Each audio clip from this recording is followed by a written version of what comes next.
Welcome to the Economy Magazine. I'm Benjamin Chang Alfares with the news from the global economy. Coming up in today's show, Jordan confronts rapid desertification. Baker Tilly Israel tax expert and CPA Guy Reshtick discusses the immigration boom to Israel, and Colombian farmers suffer as temperatures and humidity rise. First, the headlines. The World Bank lowered its forecasts for growth in developing East Asia this year, and next, as China's expansion lessens. The World Bank said China's growth would moderate to 7.4% this year and 7.2% in 2015 as the government implements policies to address financial weaknesses and structural constraints. Growth in the region, excluding China, is expected to accelerate to 5.3% in 2015 from 4.8% this year as domestic economic reforms advance in the large Southeast Asian economies. And as the U.S. market strengthens and returns to Southeast Asia, China will also miss out on the export-driven pickup in the region. European officials said the EU is preparing to reject France's 2015 budget as new powers in Brussels try to prevent a repeat of the Eurozone's sovereign debt crisis. As France's budget is in serious non-compliance with tightened EU deficit rules, the Commission is likely to send it back to Paris for revisions.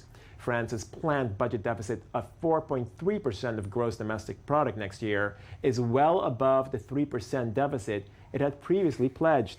And the government's cost cuts of just 0.2% of GDP fall short of the 0.8% cut it had agreed upon with Brussels. Hewlett-Packard plans to separate its personal computer and printer businesses from its corporate hardware and services operations as it seeks to improve its fortunes. The division will give rise to two publicly traded companies, each with more than $50 billion in annual revenue. A number of big tech companies, including eBay, have chosen to break up lately as they believe operations with different growth profiles are best managed as separate entities. HP has been undergoing a multi-year restructuring in an effort to stem sharp sales declines, including layoffs of tens of thousands of employees and other cuts. Financial services companies in the UK saw their business in the third quarter of this year grow at the fastest rate since 2007, providing a boost to their profits. A survey by the Confederation of British Industry and financial services firm PricewaterhouseCoopers found 60% of firms reported business volumes going up, while 11% said they went down. Growth was led by banks, of which almost all reported that profits were up in the third quarter. Financial companies in the third quarter were weighed down by concerns about the independence referendum in Scotland and geopolitical conflicts in Ukraine and the Middle East. But sentiment was more positive for business volumes in the fourth quarter, showing the strongest outlook since June 2010. Rapid desertification in the Hashemite Kingdom of Jordan due to climate change poses a major threat to its food supply and economy. Daniel Roth has the details. On the outskirts of Amman, 150 people volunteered to plant trees in order to fight desertification in Jordan, the main objective of this nature protection group. Today, for example, we are in the village area Khaled bin al-Walid. We came here to plant 500 trees to help the 25,000 residents of the area. Several studies have shown that rapid desertification due to climate change is a stark reality in Jordan. Today, 90% of the country sees just 200 milliliters of water in a year. It poses a major threat to the food supply and the economy. Jordanian territory is covered only by 1% tree, and this ratio decreases each year. So we came here to plant olive trees, which are fruit trees, and contribute to food security. The Hashemite Kingdom has acknowledged the problem and undertaken several initiatives, the biggest of which is the agreement with Israel and the Palestinian Authority from last December to create a desalination plant on the Gulf of Aqaba. The plant, which should alleviate some water needs, will start operating in 2018. Meanwhile, Jordan also faces the challenge of providing water to 1.3 million Syrian refugees in this year of drought. Despite a barrage of rockets that rained across Israel from Gaza and Israel's unfavorable position in terms of inequality and poverty relative to other OECD countries, immigration to the Jewish state boomed in 2014. With us to discuss this phenomenon is Guy Reshtick, tax partner in Baker Tilly, Israel. Mr. Reshtick, thanks for joining us. Good evening. So, how many newcomers and returning residents did we see come into Israel in 2014? Okay, if I'm looking at the figures published by the Jewish Agency, we are talking about almost 8,000 newcomers that came to Israel in 2014, which is almost 3,000 more than the previous year. And well, we can see a very vast growth of the immigrants coming from France, for example, more than 300% of growth. Wow. Compared to last session. It's Presumably amazing. this is related to political events in France, anti-Semitism. I guess, but if you look at the tax aspects of they're coming to Israel. So what are the supposed benefits to these newcomers? Well, in 2008, the Israeli government has decided to make a very big change regarding the exemptions of the newcomers to Israel, which was part of the 60th anniversary of the Israeli state. Right.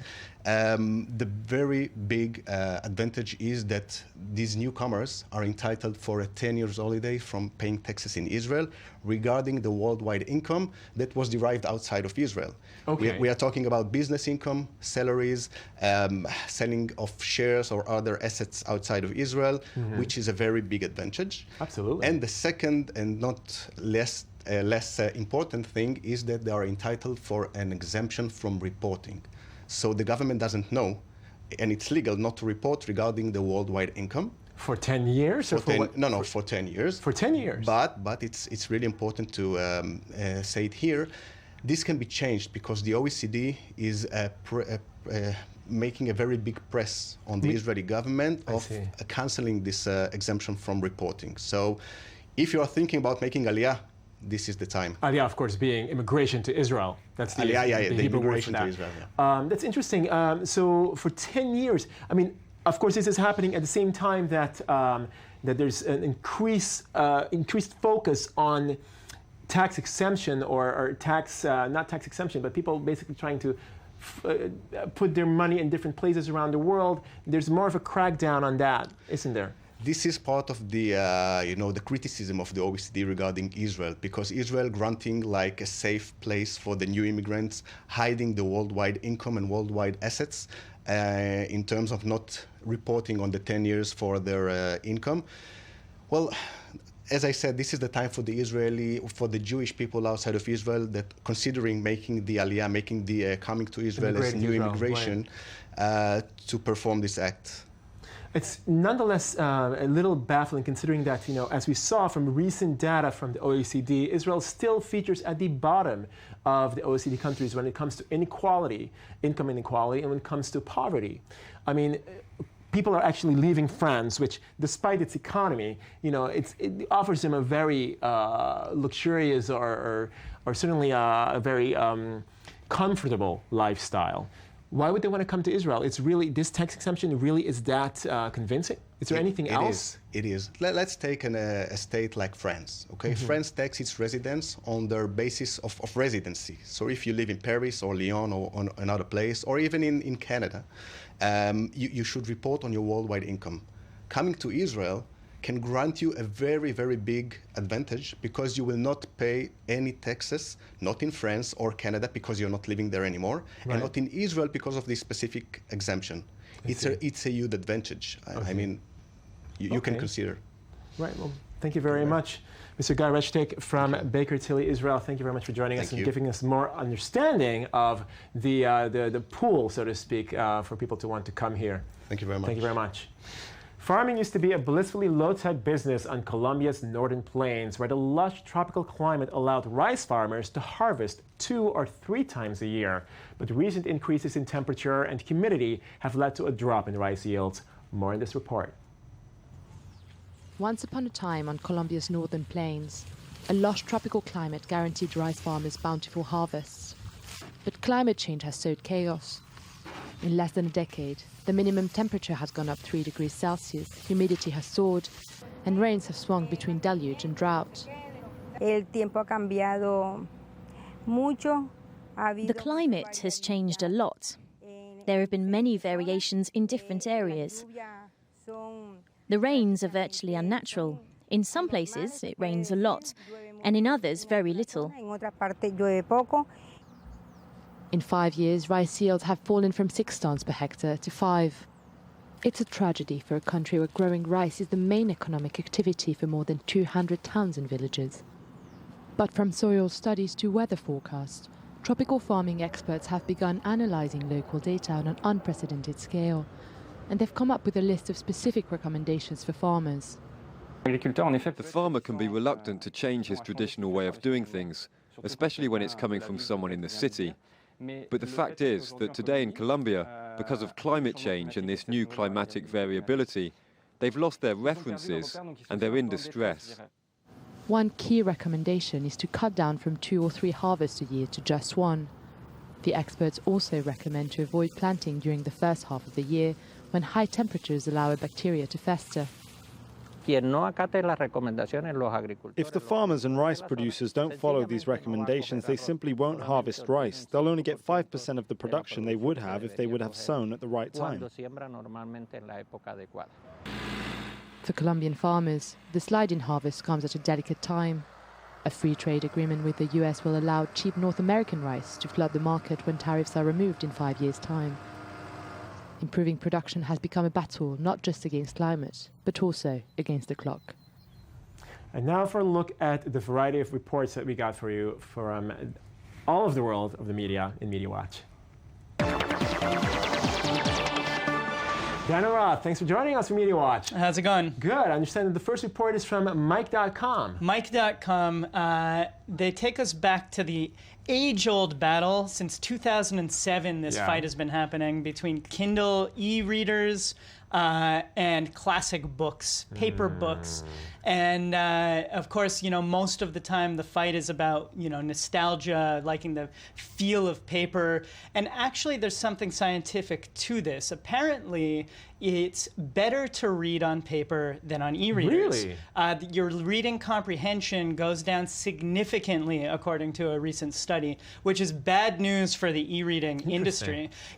Look, the e-reading industry isn't the biggest thing yet. Right. It's on its way. It only accounts for about 15 to 20% of book sales thus far. But it's growing, and of course it's much, much cheaper to buy ebooks than books.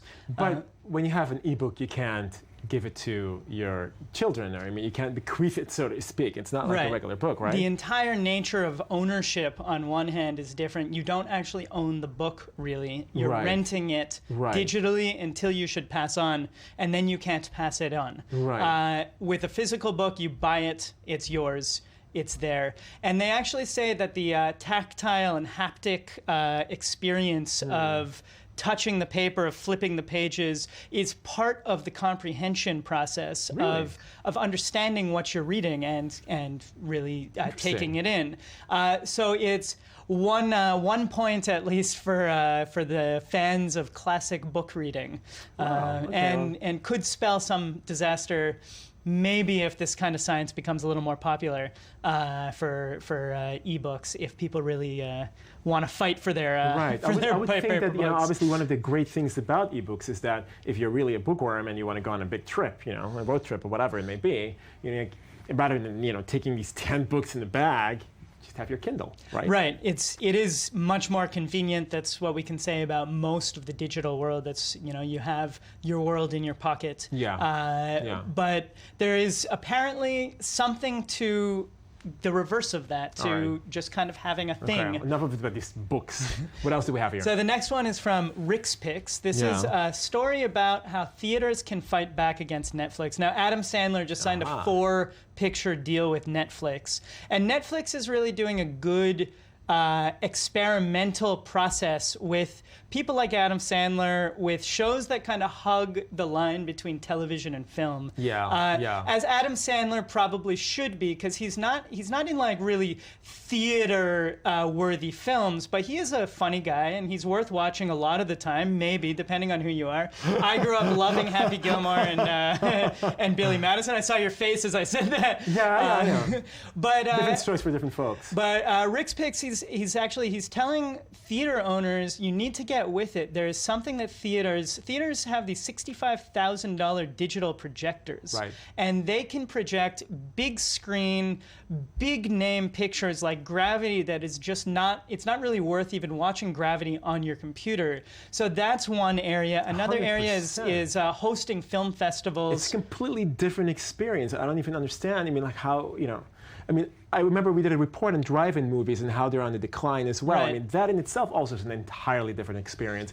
I mean, it's not even about what you're showing. It's the experience that you're having as you're watching the movie. It's completely different. And, what he's really pointing to in this piece is that it is totally different, and theater owners need to get with that. All right, well, we'll see about that. Thank you very much, Daniel Roth. That's the end of our Economy Magazine, your daily source for economic and financial reports at I-24 News. I'm Benjamin Chong Alfares. Follow me on Twitter at Chong Alfares, and send us your comments via the feedback link on our site. Join us again tomorrow.